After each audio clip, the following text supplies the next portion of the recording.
ntabwo kubuza abantu gutanga ibitekerezo birimo no kubabuza gutukana. Ntabwo kuntuka ari ugutanga igitekerezo. Ntabwo sosiyete yacu ikwiriye kwivuza icyo kintu. Gutuka umuntu kuko wavuze ikintu utumva ni igicucu. Kuko wowe icyo ubona ari 6 abona ari 9, reka. Sosiyete yacu ikwiriye kurenguma. Nyine gutukana ni ikimenyetso cya mbere cy'ubushobozi buke mu myumvire. Umuntu wamuha igitekerezo kimutsinda, kimukubita hasi, utamututse, utamwandamayininze. Politiki y'u Rwanda uburyo yagiye ibaho, yagiye itaba abanyarwanda kenshi bashyira mu byago. Navuga ko abanyarwanda bashobora kuba bari no mu baturage ba mbere bashobora kuba bataryoherwa na politiki. So hari ibyo mbona rero bishobora guhinduka mu bihe biri imbere. Ndabona Leta Zunze Ubumwe za Amerika zishobora muri iki kigo cyangwa ibisa nkacyo mu Rwanda bijyanye n'aya masezerano ashobora kuza kubaho vuba aha hagati ya Kongo na Amerika ndetse na Amerika n'u Rwanda. Ibishobora kuzatuma n'ubundi bya bindi biba bikabera mu Rwanda, ariko Amerika igira ibyitwara n'u Rwanda rukagira ibyo rusigarana. Yego, ntabwo kuri njye Kongo ikemera ko amabuye yayo aza mu Rwanda mu buryo nabo yashyizeho umukono. Birashoboka cyane. Amabuye ashobora kuza ya Amerika si ingano yayo izaba ingana ite? Birashoboka ko azaza mu Rwanda atitwaye Kongo yitwaye Amerika. Ariko uyu munsi ndakubwira impamvu Amerika ifite inyungu mu kuyatunganyiriza mu Rwanda. Lobito Corridor ntabwo iruzura ngo bazayatware na gari ya moshi bageze ku nyanja barifatira. Sibyo, harimo n'urugendo. Ariko kuyavana Rubaya bayageza mu Rwanda mu Bugesera hazaba huzuye ikibuga cy'indege kimeze kuri akagwa kargo yabo nako Airbus, sinzi igituma urye nibitekereza amakargo. Biroroshye kacaho. Noneho kuyavana hariya yanduye agatunganyirizwa mu Rwanda bakahita bagira hariya bayatwaye. Haba hari uruhurirane. Aya masezerano ya Amerika na Kongo bijyanye n'uko ubutegetsi bwa Washington buzabana n'ubwa Kigali ni inyungu cyane ku Rwanda. Fete attention. U Rwanda ruzatakarizamo ijabo. Hari ibyo u Rwanda rwagombaga kwikorera byari kuzamura igitinyiro cyarwo bitazakunda, ariko mu buryo bw'amafaranga u Rwanda nirubicuruza neza ruzunguka.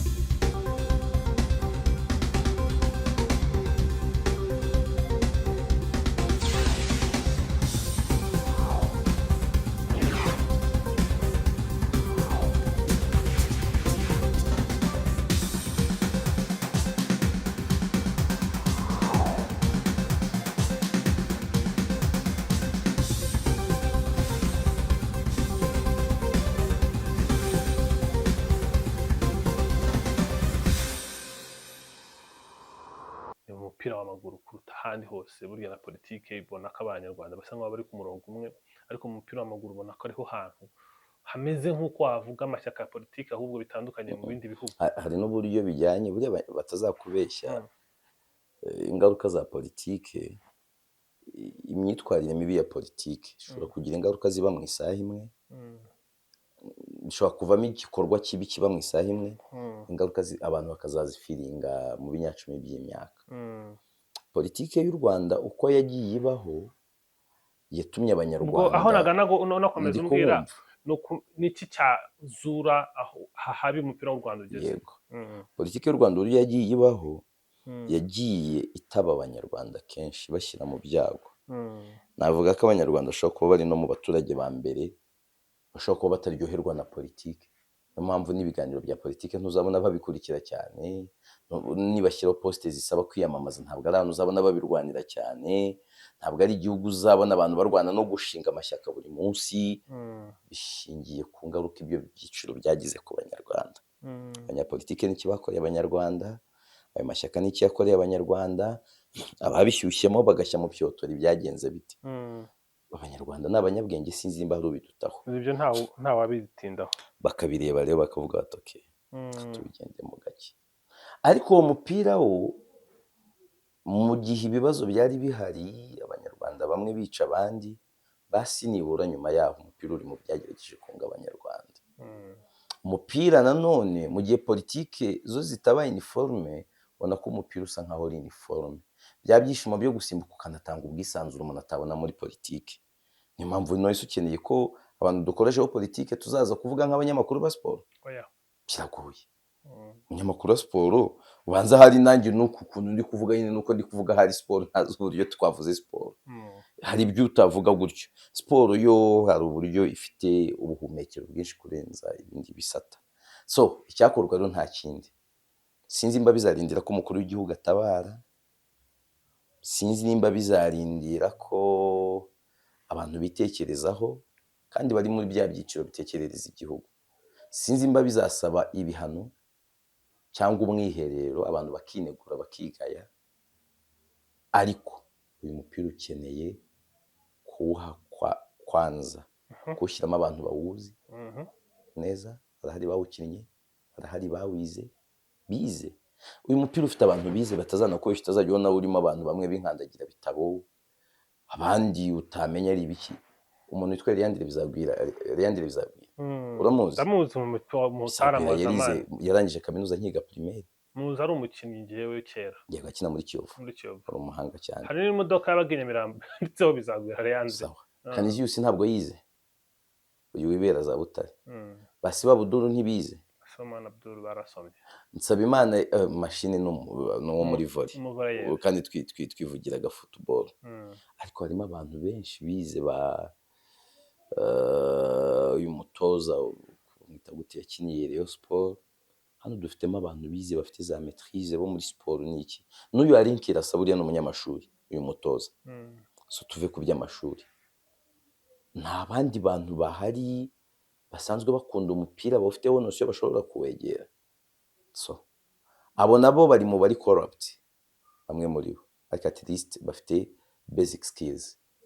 Noneho corruption umupira, corruption ni icibwa babyegereje abantu babizi, leta ikomezaho ndayishima icyo cyo kubuha ibikorwa remezo byiza kandi byinshi, noneho inashoremo n'amafaranga, sibyo? Hatangire gufungurwa partenariat n'ama equipe yo hanze, nkuko dufite Bayern hano mu masezerano ya navugururwa aba yarimo ngo mu bana dufite hano batatu bagomba kuza mu irerero ryanyu n'ihame. PSG bibuko, Arsenal bibuko. Noneho ibyo nibikomeza bive kuri aho habeho na partenariat n'andi ma equipe atamamariza u Rwanda, abana dutangire tubasohore, championnat ibe fair, ibihano bibe biteye ubwoba, handi bashobora kuguca iteka ryose mu mupira kuri penalty imwe. Niba fair competition zaryoha, tuzabona n'abandi basohoka batakira abana batabonye amahirwe yo gusohoka ari abana bazasohoka bakuze bavuye muri champion. Nabwo Cote d'Ivoire aba bakinyi babo twabonye cyakiragano cyabo kiza cyaba Didier Drogba, ba Salomon Kalou, ba Didier Zokora, bande ntabwo bose burya bakuriye i Burayi. Babaye muri academy imwe muri Cote d'Ivoire. Bakava. Ntabwo Sadio Mane yigiye umupira i Burayi. Yawukinaga barefoot iwabo ameze nabi. Aragenda. Haboneka izo ubwo buryo. Noneho wa mwana wakunze uburyo igihugu aricyo cyamugejeje yageze, haba gifitiye ideni. Bazagaruka bagitsindira ibitego, bakirindira izamu, banagishoremo amafaranga.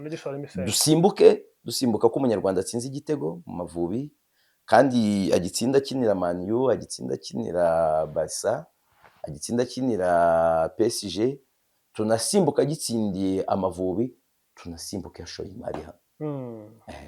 Ariko ibyo byo bizakomeza kuba inzozi as long as tukitwara uko twitwara nyine. As long as tukitwara uko twitwara. Urakoze cyane ni analize yawe kuri ibi bibazo bihari mu mupira. Ntekereza ko hari nicyo ikwiriye gufasha abantu bakabyumva. Hari ratuye kukubaza kutonka nka tubiri, hari tundi dusanga turi kuri, hari ibintu tumaze imisi tuganira nje nawe hanini birebana n'imyemerere mu Rwanda. Ni topic yahoze ari tabu kuba wayiganiraho, tabu yugete umuziro yego, kuba abantu batayibivugaho, bivuzeho ukaba ari umuntu umwihanduza cuma umwihanduza cuma. Ariko kuri ubu ngubu hari kugenda haza abantu benshi batandukanye babivuga mu buryo butandukanye, banaganira n'abantu bakurikira bakavuga ko babafasha mu guhindura imyumvire no kuba muri iyi isi y'amagorane. Niko Clarisse Karasira yagize kuririmba mu ndirimbo yari kumwe na Mani Martin. Hari umuvugabutumwa witwa Julienne Kabanda Kabirigi,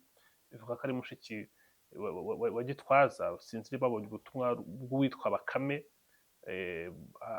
ati incakura _ ebyiri, aho yavuze ati reka mwite intumwa ya Satani ku isi mama w'ikinyoma. Uyu mushiki wa Apotre Gitwaza mu kwitwaza ijambo ry'Imana bagatuburira abanyarwanda, wampuzana nawe isi yose itureba nkamubaza ikibazo kimwe cyo muri Bibiliya abeshya ko yigisha. Nyuma y'ubu butumwa RIB yatangaje ko yatangiye gukurikirana iby'ubu butumwa ngo barebe niba birimo ibigize ibyaha. Benshi mu bakurikiranye ubu butumwa babyamaganiye kure bagaye umuntu wanditse ubutumwa bwibasira uyu mukozi w'Imana uri mu bakurikirwa na benshi mu Rwanda. Jeanne turamuzi twese, akurikiranwa na benshi, n'undi witwa Mignone. Hari rwose basabye ko RIB ibikurikirana, hanyuma RIB nayo irasubiza ubwo butumwa ivuga ko igiye kubikurikirana muri ibi ngibi nimba harimo ibigize ibyaha. Muri rusange n'iki kijyanye n'imyemerere, sinzi wowe icyo ubitekerezaho, kubera icyo abantu bashobora kugera ku rwego rw'aho ingingo yari tabu, abantu bakoreraga muri field nakita tabu, abantu bemerewe kumva ibyo babwiwe, nta critical thinking bakwiriye gushyiramo, basigaye baza bakavuga bati uyu nguyu, reka ndeke guparafraza mu bikoresho nk'uko yabivuze, uyu ni intumwa ya Satani ku isi, mama w'ikinyoma. Pasiteri Julienne turamuzi twese ko ariko uwo wanditse nk'ibyo afite ikibazo, whether afite ikibazo kiri pasoni afitanye n'uwo cyangwa afite ikibazo nyine ikindi kibazo gishobora gushingira ku bumenyi cyangwa se ukwemera. Ndakubwira impamvu. Kugira umuntu ajye kwemera ko hari Satani hari n'Imana, ibyo bintu by'ukwemera biha umwanya, sibyo? Ariko kujya kumenya ko umuntu ari intumwa ya Satani, ukwiriye kuba ufite amakuru ahagije ku mikorere ya Satani n'uburyo yahawe iyo misiyo.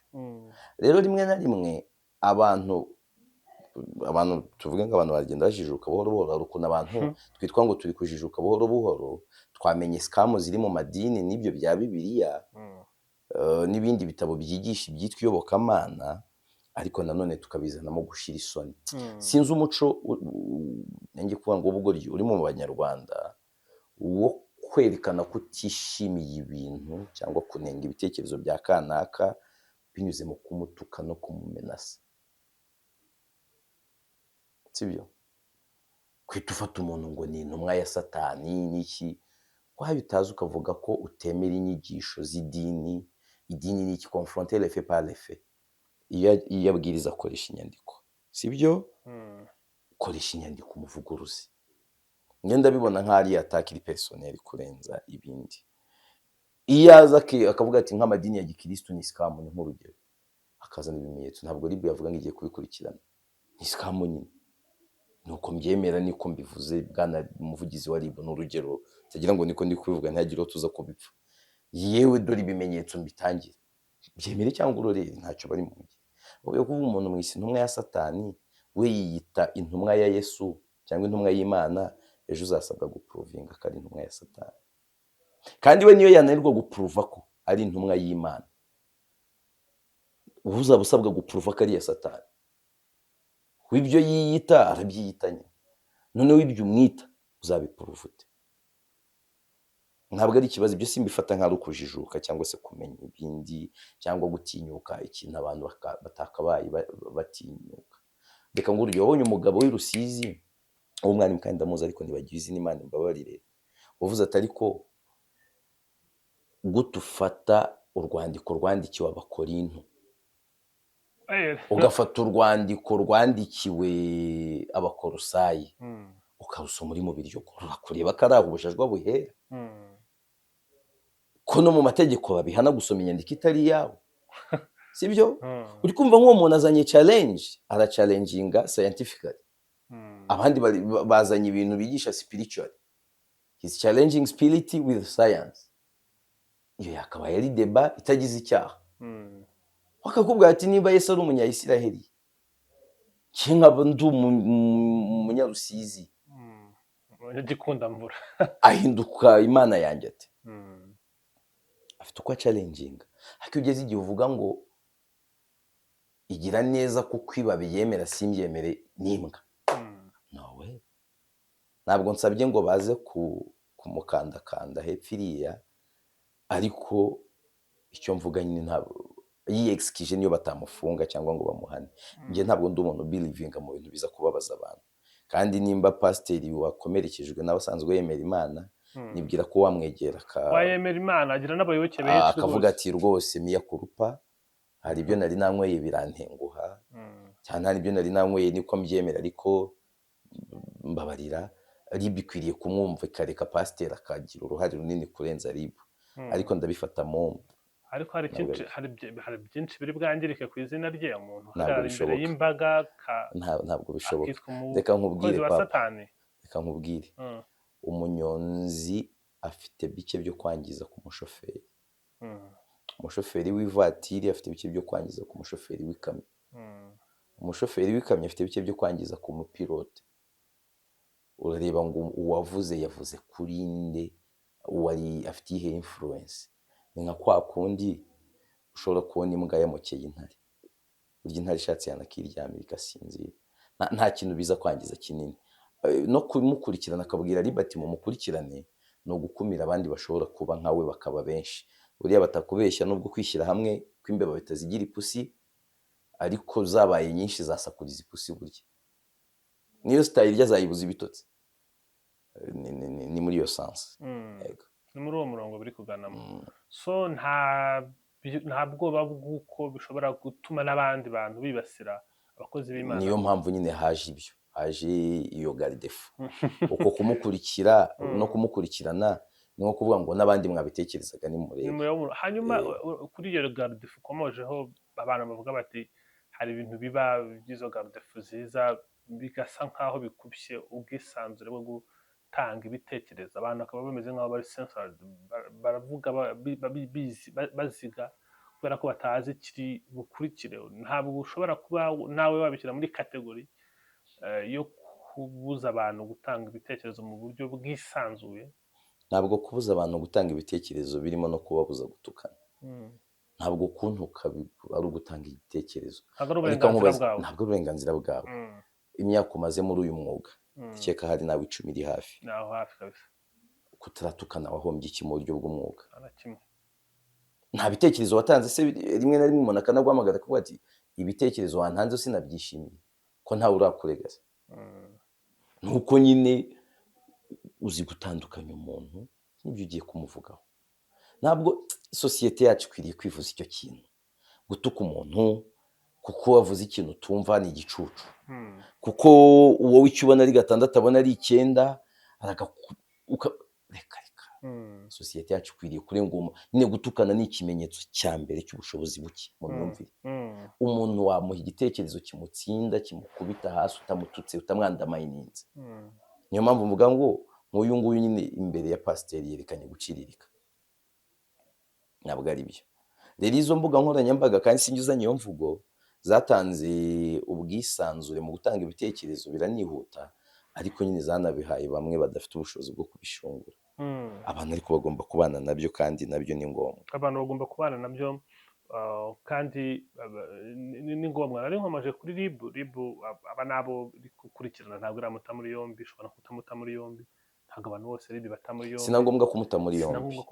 Erega nabwo ntabwo tuzaba turi igihugu gikeneye gutera imbere ngo duhoze abantu muri gereza ku bintu byose. Sosiyete y'amakosa ikwiriye no kuba sosiyete y'imbabazi. Icyo cyo wenda tuzanagikoraho n'ikiganiro cy'amagereza. Iyo witegereje muri iyi minsi ubona ko harimo improvement ikomeye cyane. Mu minsi ishize naganira n'umunyamategeko ambwira ko hari kuba bikomeye cyane kugira ngo bagabanye ubucucike muri gereza. Ubwo imibare ya mbere yakanze abantu yajyaga hanze bwari bugeze ku 175%, buramanuka kuri 135%. Ubu ngubu mu mibare mperuka kureba nko mu kwezi gushize bari ku 108. Hari byinshi byakozwe byo tuza kwibagene. Nabyo ariko turi ni habi. Naho ni habi.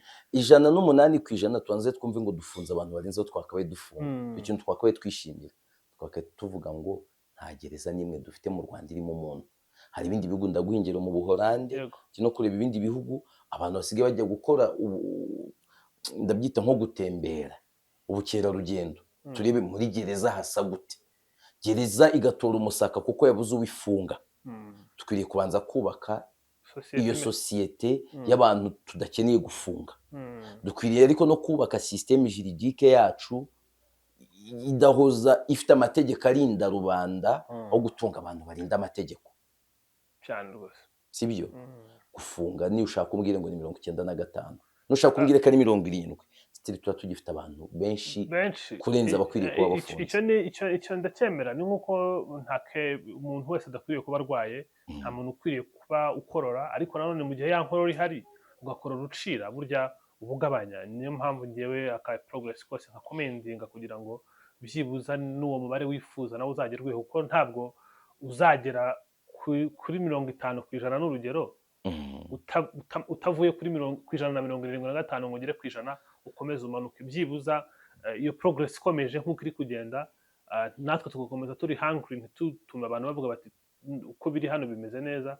ndizera ko ibyo byakunda. nari nkomoje kuri RIB hari abantu yataye muri yombi mu mpera z'iki cyumweru bo muri RMB, ariko ntabwo ushaka kujya kuri dosiye zabo mu buryo bwihariye. ndashaka tuganirire ku bucukuzi bw'amabuye y'agaciro. iyo urebye mu mafaranga igihugu cyinjiza ku mwaka, ubucukuzi bw'amabuye y'agaciro bwinjiza amafaranga menshi. ndabyibuka hari ahantu njye nawe twari turi kumwe turi kureba kugereranya imyaka 30 n'imyaka 30, ubwo ndi kuvuga ya mbere n'iya nyuma ya jenoside. ubona ubucukuzi bw'amabuye y'agaciro ahantu bwari bugeze bwinjiza nimba ari 2 miliyoni, ubona ubu ngubu kuri ku mwanya hafi wa mbere bwinjiza 1 miliyari na miliyoni hafi 700. ubwo ni hafi kuri hafi miliyari 2 n'amafaranga. ubwo bisobanuye hafi 40% by'ingengo y'imari hafi y'u Rwanda. 40% by'ingengo y'imari y'u Rwanda. urakoze cyane. ni n'amafaranga meza, n'amafaranga afatika, ariko urebye situation ziri mu bucukuzi ubona ko hakirimo z'amaguyi menshi. turacyabona impanuka ku birombe kubera ko bitubatse neza. turacyabona abarwayi barwara indwara zitandukanye kubera ko nta bwishingizi bafite. turacyabona abantu bari mu bukene kandi bakora mu bucukuzi bw'amabuye y'agaciro.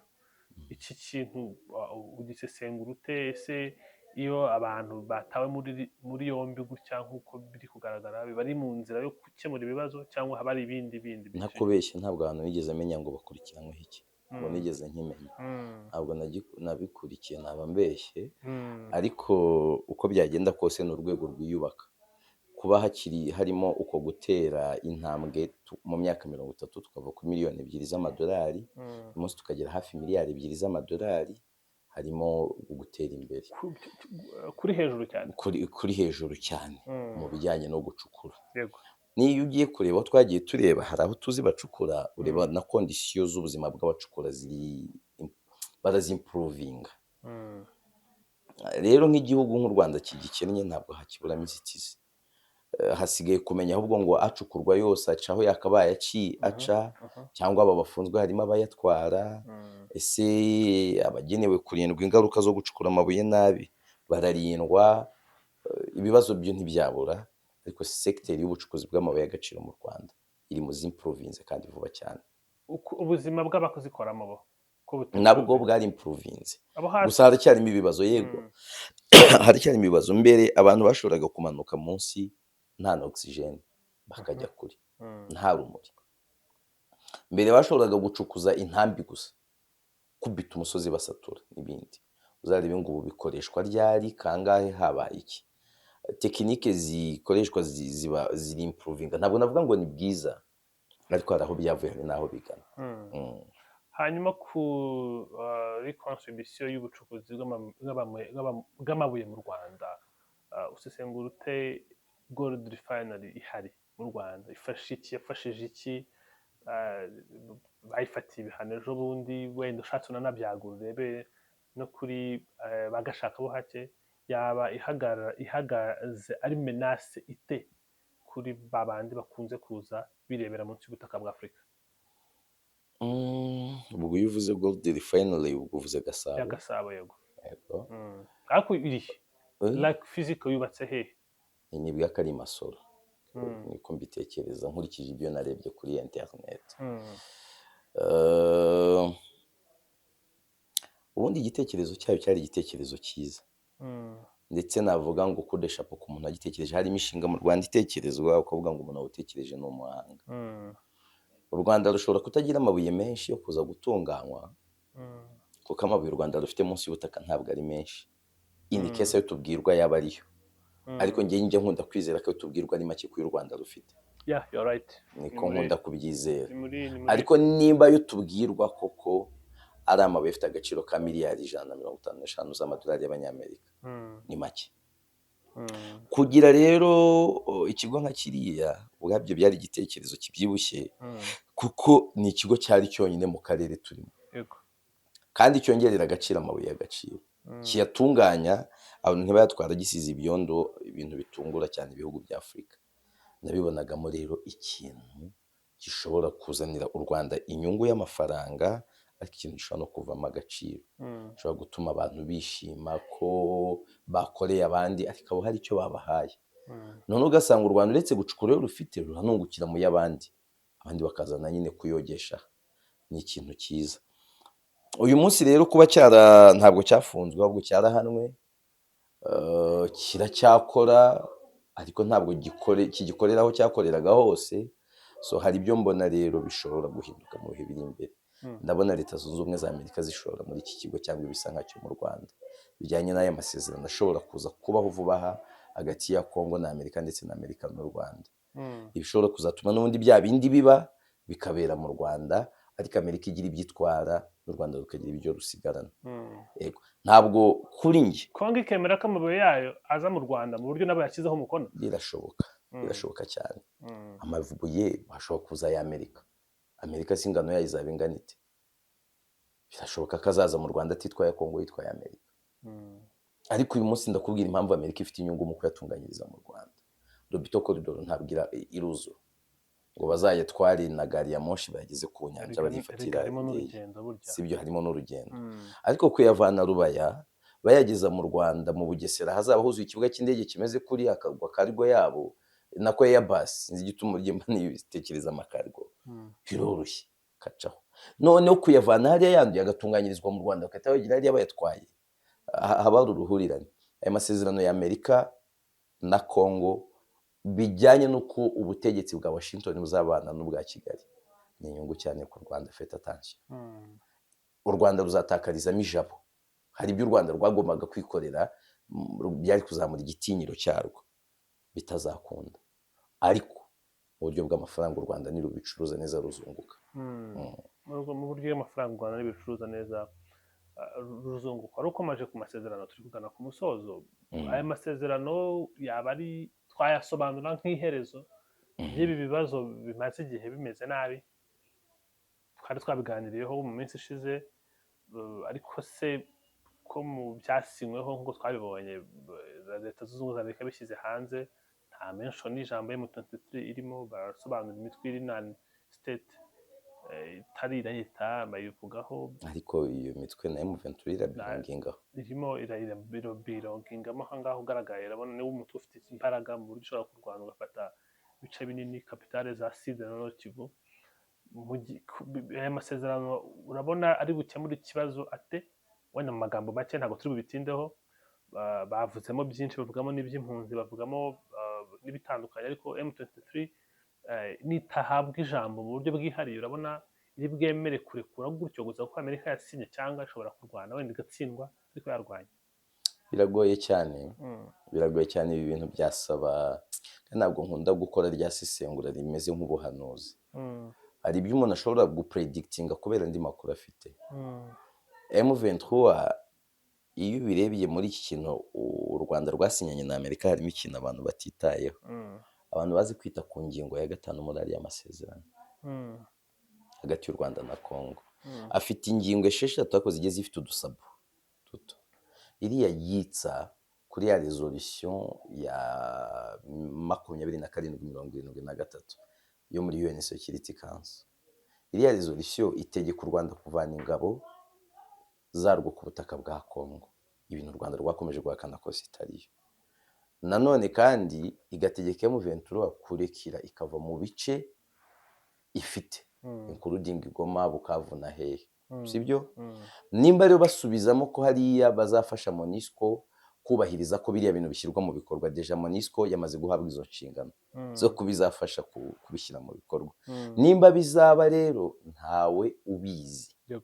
Icyo mbona mu biganiro u Rwanda barushyize ku ruhande, barutandukanya